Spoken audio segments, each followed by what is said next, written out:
So yesterday, a new Lords of the Fallen gameplay trailer was released, and they gave us 17 minutes of content to dive into. I'm still super excited for this game because unlike a lot of people, I actually enjoyed the original Lords of the Fallen. Sure, it was clunky and it definitely had its flaws, but I did like it. Now maybe it's just I'm super easy to please when it comes to anything like Dark Souls, but the atmosphere and the bosses, they were just really cool to me. So even though this game doesn't come out until October 13th, I wanted to talk about all the cool, the good, and the bad that I saw in this 17-minute gameplay trailer. So first off, I want to talk about the good, and then we will go to the bad, because honestly there's about equal in each one. And then I also wanted to talk about the things that I noticed that are neither good or bad, they're just small things that I noticed. So starting off with the good, the environments and atmosphere.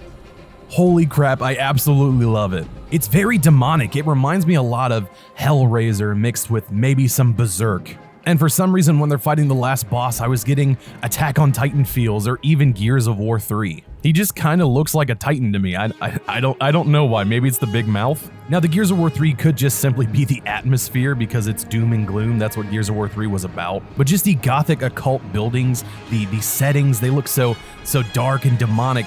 Overall, man, this atmosphere looks really good, and you can tell that they took a lot of time to build the sets from the ground up. While watching it, it even kind of reminded me of Doom.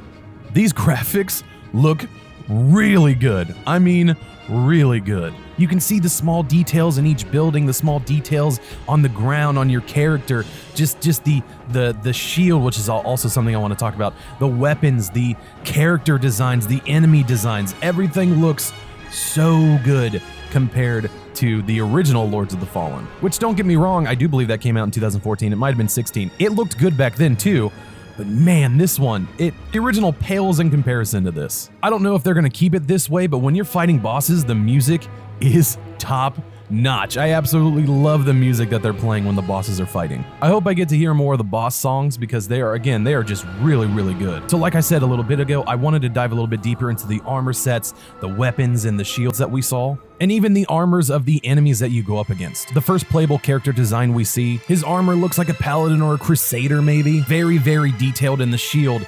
Oh, the shield looks good. I don't know if, I couldn't really tell if it was a wolf's head or a bear's head, but oh man, dude, that shield looks so awesome. Kind of wish he would have used it a little bit more, but oh, dude, it was a very, very detail-oriented shield. I mean, and then you have details all over his armor sets. You have chain mail, you have small bits of blood that's dried. It looked really good. And the sword that he was using actually reminded me of a sword from Elden Ring, the one that has the thorns wrapped around it, because it actually kind of looks like there is some barbed wire or something wrapped around the bottom near the hilt. The second character we get a look at, it looks like she's more of a demonic necromancer, possibly. The cape she has on literally looks like a dude's face. The hair's a little wild, I will admit that, but just the armor set alone, it looks so good. And if this is a starting character's armor set, I'm going to assume you're probably halfway through the game. I'm not 100% sure what they're showing us here.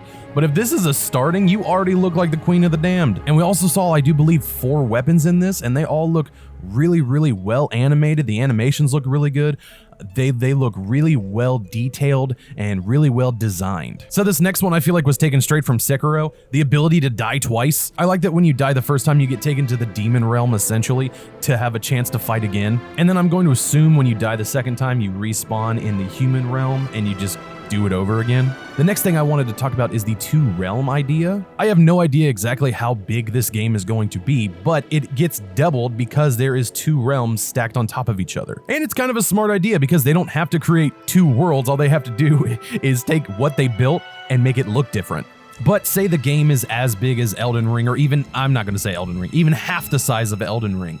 Maybe even the first 3 places you go to in Elden Ring. Adding this second realm stacked underneath it, it makes it essentially double the size of what it was going to be. Next thing I wanted to kind of touch on, because we did see a little bit, was the boss fight mechanics, or what the boss fights do. You can see that there are definitely different phases of each boss fight, and it looks like they have several special attacks on top of their normal swings. It just looked really good overall. I can't wait to see the other bosses. I can't wait to play this game. I really hope it's good. Games that come out in modern day, sometimes they're just the most disappointing things ever, but there are gems that are released, and hopefully this is one of them. Something that I thought was just a cool idea overall. You can use the lamp to build bridges, if there is one supposed to be there, in the opposite realm. So you can just pull out the lamp and walk through the bridge that's missing in the real world because there's a bridge in the other realm. Such a great idea. When I was watching this at first, I was like, oh, well, why doesn't he just pull out the lamp and just walk through the bridge that way?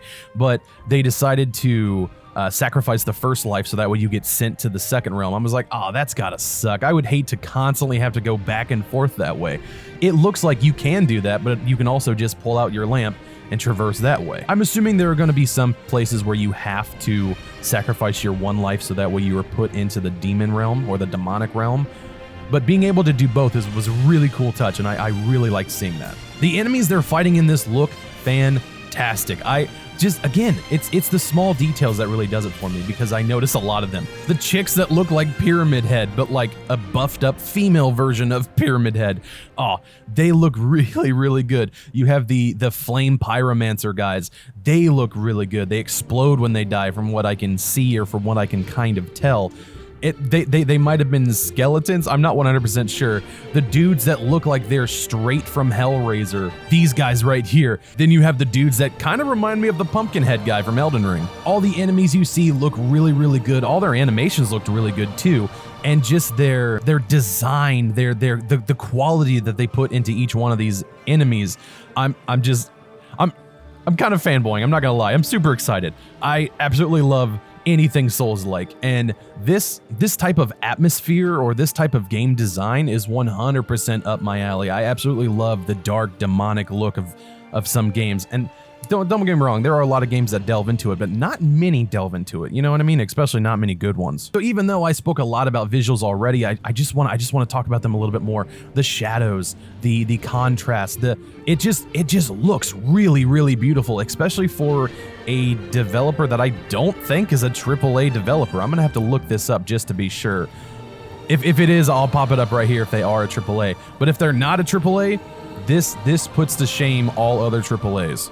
I like for the Necromancer, and it could be OP, I'm not gonna lie. I like for the Necromancer how he can summon these 3 demon hellhounds to just blow fire on your enemy.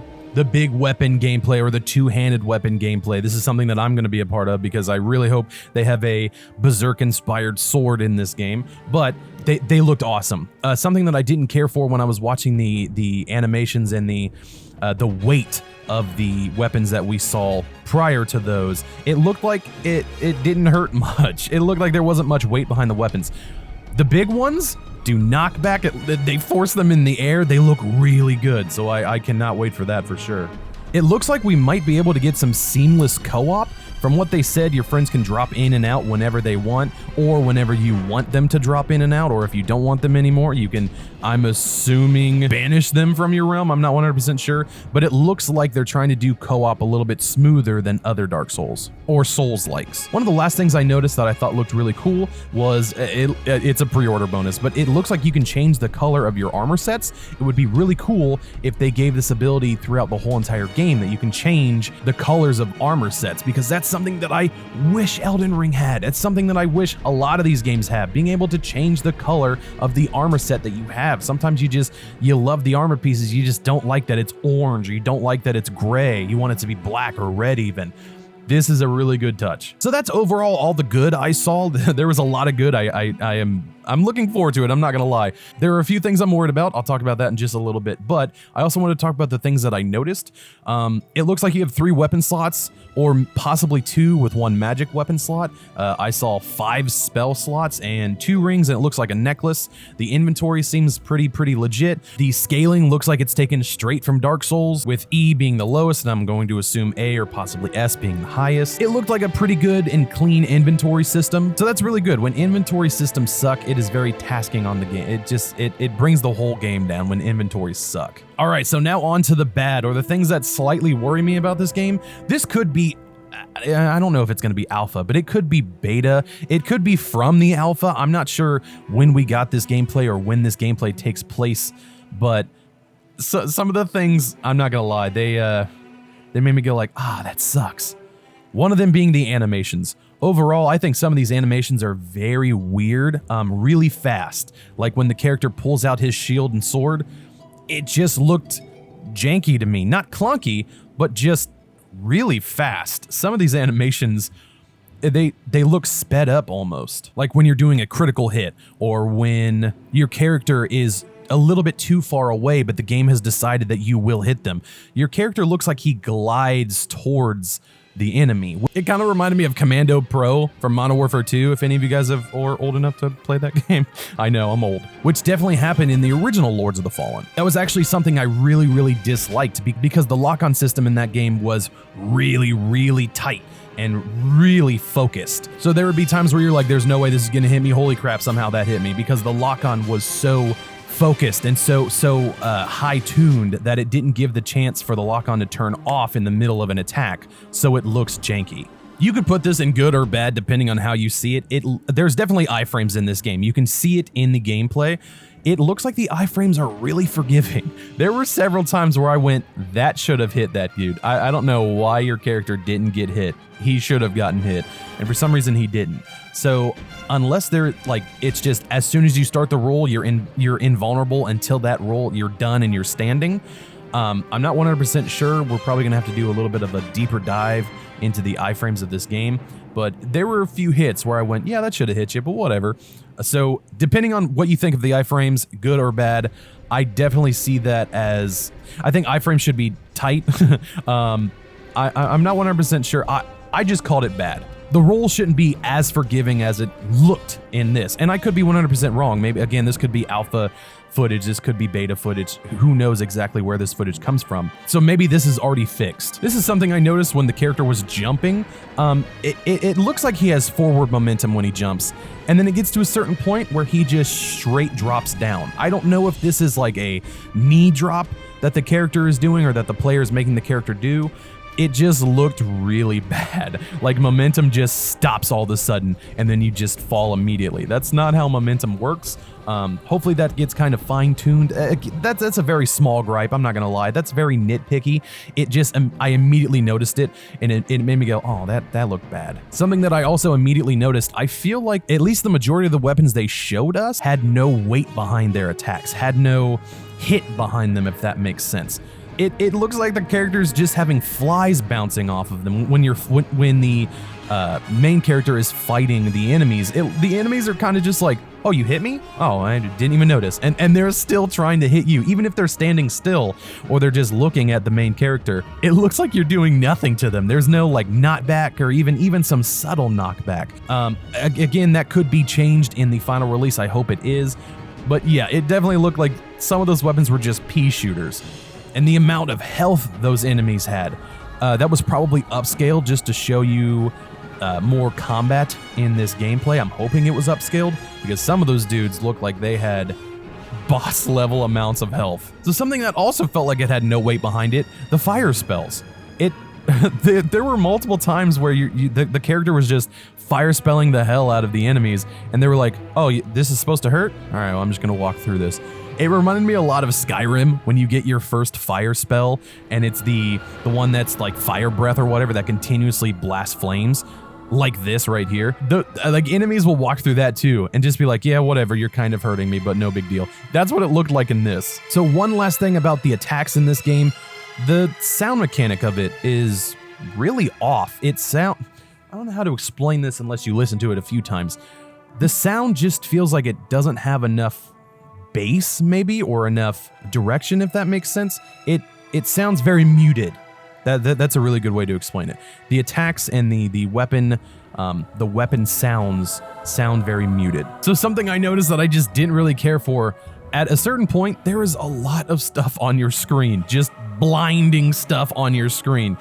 This part right here in particular, there was so much crap going on the screen that I was like, man, I blinked a few times because I was like, man, there is a lot going on right here. I'm going to assume that isn't going to be the majority of the game. That's probably something that might even be fixed already. But there was just a lot of just junk in your face going on the screen. I could see that getting annoying when you're trying to fight a few enemies and they're constantly spamming this giant screen blocking stuff, because sometimes you couldn't even see what was going on. The dodging seems kind of unnatural. It looks like they have a quick dodge and a roll. I do believe that is also in the original Lords of the Fallen. I'm not 100% sure about that. I do know for a fact that there is a roll. There might be a quick dodge as well. At some points, it just seems really, really unnatural and very speedy, I noticed. The animations, if they're not normal, it looks like they're almost sped up, which kind of plays back to what I said already. So moving on to the next thing, it seems like spells overall do nothing. When the necromancer chick summoned those 3 dogs, the dude was just like, oh, hey, cool, what's up, guys? Oh, you're gonna, that's cool, whatever. Like, I'm fire resistant, this doesn't hurt me. That could have been something as well. He could have been fire resistant for all I know, but it looked like it was doing no damage, even though I will say this person was taken out much quicker than the other exact NPC that they were fighting a little bit ago. He was taken out quicker here, so it probably was doing damage. It just didn't visually look like it. So overall, in the newest gameplay trailer that we got, that's all the bad and good I saw. Again, like I said before, I take the good with the bad. I am still super excited for this game. I already have it pre-ordered. I tend to not pre-order games. The only games that I have pre-ordered right now are Payday 3, of course. Like, come on, like, how am I not gonna pre-order one of the best bank robbing games that ever exist? And also this is the only 2 games I have pre-ordered. So I am super ready for them. I'm super ready for Lords of the Fallen. October 13th, can't wait. It's the greatest month of all time. It looks like a lot of fun. I'm just really cautious, which is why I wanted to make this video as well. I just wanted to point out the small things that I thought were awesome and that needed to be highlighted, and the small things that I thought weren't that great that should also be highlighted. Comment down below, tell me what you guys thought of everything that I highlighted. Was I being nitpicky? I definitely know some of them I was. But do you agree? Do you disagree? Was there something that you saw that you didn't care for? Was there something that you saw that you enjoyed? Let me know in the comments below, because I will definitely be commenting back to everyone. All right, guys, like I said, that's going to be it for me today. Thank you so much for watching. I really appreciate it. Like we saw, feel free to hit that subscribe button. Forget the notification bell. Keep up with all my uploads. Comment down below, guys. Tell me what you thought of this video, and I'll catch you guys in the next one. See ya.